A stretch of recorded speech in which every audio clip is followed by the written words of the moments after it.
di mana peningkatan kes sentiasa bertambah dari hari ke hari. Ada yang boleh menerima, ada yang tidak boleh menerima. Yang tu dah ambil vaksin lah, 2 dos vaksin. Hidup bersama COVID yang tiada penghujung. Demam, sesama, batuk. Pada mulanya saya ingat hanya demam biasa risau. Dia ada anak buah kecil lagi, so benda tu takut menjelaskan mereka lah. So kalau tu kalau penyakit, janganlah lari daripada KKM. Saya tak nak orang lain menerima benda yang tak benar saya lah.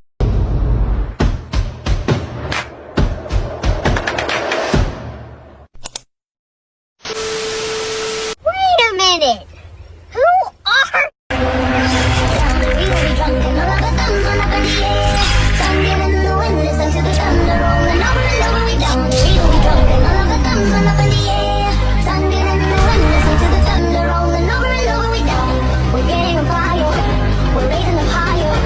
The bottle is up, we're over the top, it's time to get right.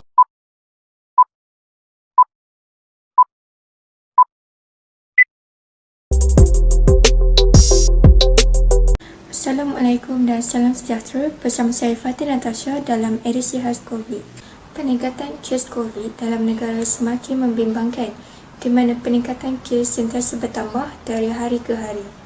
Kewujudan COVID-19 pada tahun 2019 memberi kesan yang mendalam dan membuatkan masyarakat panik kerana wabak ini menyerang sesiapa sahaja tanpa mengira usia, pangkat dan kedudukan. Penyebaran wabak ini mengakibatkan puluhan ribu orang yang tersayang meninggal dunia kerana virus ini. Dan sekarang, negara kita dan seluruh dunia sudah hampir memasuki 3 tahun di mana rakyat dan masyarakat hidup bersama COVID yang tiada penghujungnya. Saksikan rakaman yang dibuat oleh rakan sepasukan saya dalam temu ramah beliau bersama pejuang bekas pesakit COVID untuk pulih kesedia kala. Assalamualaikum. Sebelum kita mulakan perkenalkan diri Encik. Okay, Assalamualaikum, selamat pagi. Saya Muhammad Farid Asnawi. Saya berumur 24 tahun. Saya tinggal di Bukit Sosa, Rawang, Hulu Selangor. Saya bekerja sebagai salah seorang frontliner lah. Bagaimanakah pengalaman anda sebelum disahkan positif COVID-19 oleh pihak KKM? Okey, pengalaman saya masa sebelum disahkan positif tu, saya bekerja macam biasa lah. Masa tu saya sebagai frontliner jugalah. Di barisan hadapan saya bertemu dengan ramai pesakit COVID lah. So masa sebelum tu semua okey je. Saya tak ada apa-apa penyakit apa. So saya pun masa tu dah ambil vaksin lah, 2 dos vaksin. Yang pertama Sinovac, yang second pun Sinovac lah. Saya sebenarnya tak sedar pun pada awalnya, sebab saya bertugas untuk yang pergi ke pusat kuarantin, saya bertugas di sana. Jadi saya tak sedar pada awalnya, tapi simptom yang sangat mild lah. Antaranya macam demam, sesama, batuk. Pada mulanya saya ingat hanya demam biasa. Jadi saya buat swab test lah, sebab kan ada anggota lain pun telah kena COVID dulu sebelum saya lah. Result keluar positif, saya amat terkejut lah. Saya tak sangka benda tu terjadi pada awalnya, sebab saya memang mengamalkan SOP yang ketat lah semasa bertugas. Dan di luar pun saya sama, bertemu dengan rakan-rakan pun saya mengamalkan, saya pakai mask semua. Tapi benda dah nak jadi kan, kita tak boleh nak kata apa. Saya dah kena tu memang saya kurang sihat sikit lah. Saya demam, batuk, saya sakit. Benda yang antara simptom-simptom COVID lah yang ada saya hadapi lah. Seterusnya, apakah stigma masyarakat terhadap anda dan keluarga anda selepas mendapat tahu yang anda ni positif COVID-19? Stigma masyarakat pada masa tu, diorang dapat tahu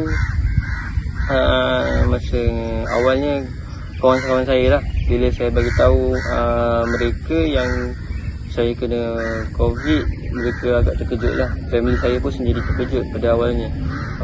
Mereka tak percaya yang saya kena COVID. Sebab saya awalnya tak ada simptom apa pun, sebab saya tinggal dengan family saya. So saya balik rumah macam biasa, saya okey je. Tiba-tiba saya macam kurang sihat sikit, buat swab test positif COVID. So family tu pada mulanya agak terkejut lah benda macam tu terjadi kan. So diorang pun akan risau. Macam saya ada anak buah kecil lagi, so benda tu takut menjejaskan mereka lah. So bila dah kena macam tu, satu family saya semua kena kuarantin lah. So total ada 6 orang. So memang semua kena kuarantin untuk kontak rapat lah. Sebab masa kejadian saya tak ada simptom yang teruk. So doktor nasihatkan saya kuarantin di rumah saja. Saya duduk bilik asing lah bersama dengan family saya. Family saya tinggal di luar, saya tinggal di dalam bilik sajalah. So memang satu family tak keluar rumah lah, memang kuarantin di rumah, ikut tempoh kuarantin tu. Antara stigma masyarakat yang lain adalah di sekeliling lah. Antara sekeliling tu maksud saya jiran, rupa tetangga semua tu kan. Ada yang boleh menerima, ada yang tidak boleh menerima. Yang boleh menerima tu memang saya mengucapkan terima kasih lah. Sebab kan kita orang tak boleh keluar rumah, jadinya mereka memberikan bekalan makanan lah, bekalan makanan yang mencukupi lah. So diorang ada bagi lauk sikit, tapi diorang memang dah tahu kita COVID positif. Diorang bagi lauk sikit untuk kita survive lah dalam tempoh tu. Sebab kita tak jangka kan, kita tak keluar, sebab kita pun tak boleh beli bekalan makanan yang banyak untuk kita kuarantin. So bila jiran yang prihatin ni, itulah kelebihan dia membantu kita dari segi macam tu. Tapi untuk ada belah negatifnya pula, ada pula jiran-jiran yang pandang kita serong lah. Dia saya faham sebenarnya dia takut COVID, kena family dia pula. Tapi janganlah pandang kita ni serong sangat. Kita ni membawa penyakit, boleh merosakkan satu kawasan tu. Sebenarnya kita pun tak ada niat sebenarnya benda tu dah terjadi kan. Bagaimanakah persepsi masyarakat selepas anda telah sembuh daripada COVID-19 ni? Prihatin lah. Diorang sekali lagi kontak saya macam macam masyarakat tu antara kawan saya lah. Dia mesti kontak saya, dia tanya, kau dah okey ke? Dia tanya, kau dah okey ke? Apa tu saya cakap lah, saya dah okey, cuma ada sedikit post covid symptom lah. Mungkin ada lagi tapi tak teruk lah masa mula-mula kena dulu. Masyarakat okey, dia terima benda tu. Tapi ada yang sekali lagi, macam saya katakan tadi lah, dia ada sisi baik dan sisi buruk. Ada lagi masyarakat yang masih takut lagi dengan saya lah pada masa tu. Dia sekali lagi ingat saya ni boleh bawa COVID. Contoh kita dah habis quarantine, kita tak boleh nak transfer lagi COVID tu kepada orang lain. So sebenarnya tak berjangkit pun sebenarnya. So benda tu stigma masyarakat lah. Dia masih risau dan kita boleh bawa penyakit tu ke dia pula. Semua benda macam tu lah. Okey, bagaimanakah persepsi masyarakat selepas anda telah sembuh daripada COVID-19 ni? Masa tu saya ingat lagi, masa tu lepas saya sembuh tu, kita orang memang bekalan makanan kurang lah. So saya pergilah ke pasar raya untuk dapatkan bekalan makanan. So memang pasar raya kawasan saya tu memang orang kenal saya lah. Bila kita dah kena COVID ni, satu kawasan je memang digembar-gemburkan lah. So ketua kampung pun dia ada belas macam maklumkan kepada semua orang lah bahawa dia ni COVID positif. So kalau ada siapa jumpa kan. So bila habis je benda macam tu, habis kuarantin semua, saya pergi pasar raya. Saya ingatkan benda biasa lah, tapi benda yang lain pula yang jadi. So bila mana saya sampai situ, contohlah saya nak ambil barang minyak kan. Saya nak ambil minyak, saya terjumpa adalah seorang makcik tu. Dia nampak saya. Dia tak berani nak tegur lah, tapi saya kenal lah. Walaupun dah pakai mask, saya kenal dia lah. Bila saya dah ambil, saya dah pegang cross section minyak tu. Dia masa awalnya dia nak ambil, tapi dia macam tak berani pula lepas saya ambil minyak. Sebab saya ambil minyak lain sebenarnya, saya tak ambil minyak yang tu. Tapi kawasan tu dia tak berani nak pergi. So dia masa tu saya nampak lah dia berbual sikit dengan rakan dia. Dia cakap jangan datang dekat situ, sebab situ tu si sipolan yang COVID hari tu. Dia cakap macam tu. Saya terdengar lah dia perbualan dia dengan rakannya, dengan makcik tu.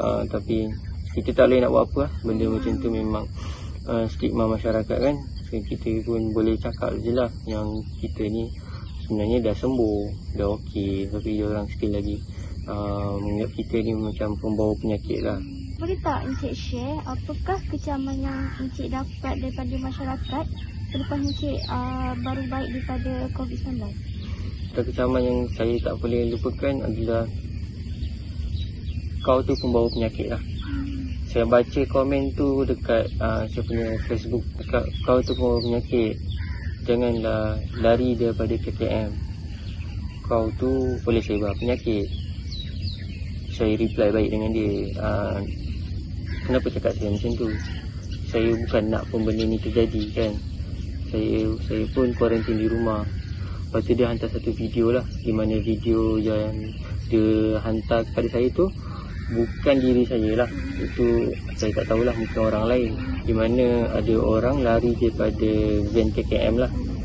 So sepatutnya saya video tu untuk pergi ke pusat kuarantin, tapi orang tu lari.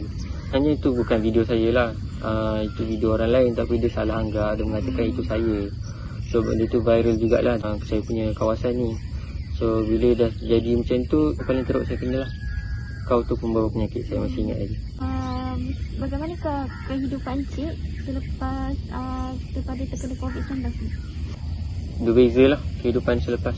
So anggapan orang, so cara saya bekerja sendiri, saya lebih berhati-hati lah selepas tu.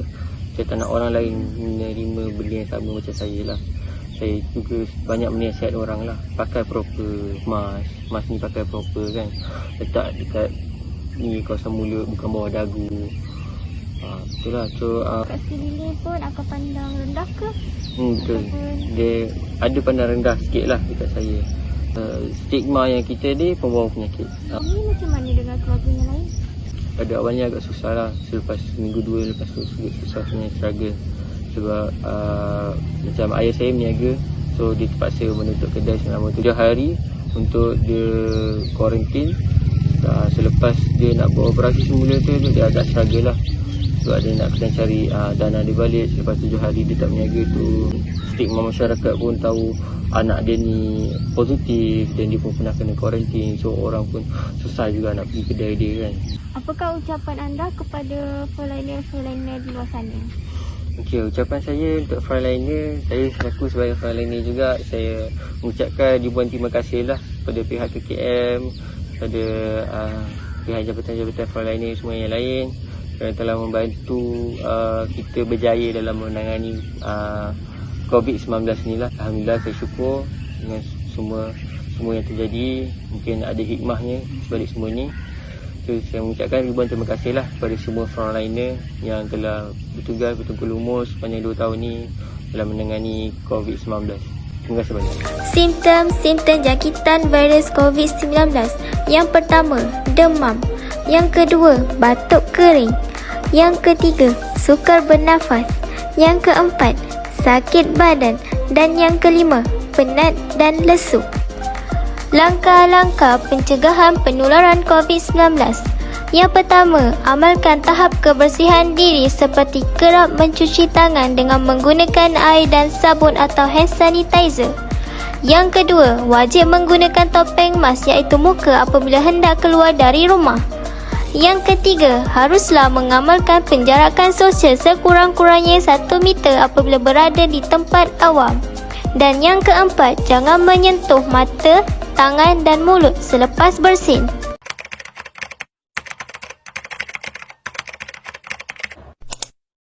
Hai, Assalamualaikum dan salam sejahtera. Saya Nina Asila binti Mazlan sebagai wakil pelajar daripada Diploma Kesihatan Persekitaran tahun akhir ingin menegaskan kepada anda di luar sana supaya jaga diri dan patuhi SOP. Pastikan anda semua sentiasa memakai mask dan hand sanitizer. Seterusnya, sentiasa duduk di rumah dan jangan keluar rumah jika tiada urusan penting atau tiada keperluan serta menjaga jarak sebanyak 1 meter apabila anda berada dalam khalayak yang ramai. Sayangi diri anda dan orang yang tersayang. Sama-sama kita sebagai satu rakyat Malaysia hendaklah berganding bahu untuk memutuskan rantaian COVID-19 supaya kita boleh berada dalam keadaan sedia kala yang mana persekitarannya bersih dan sihat.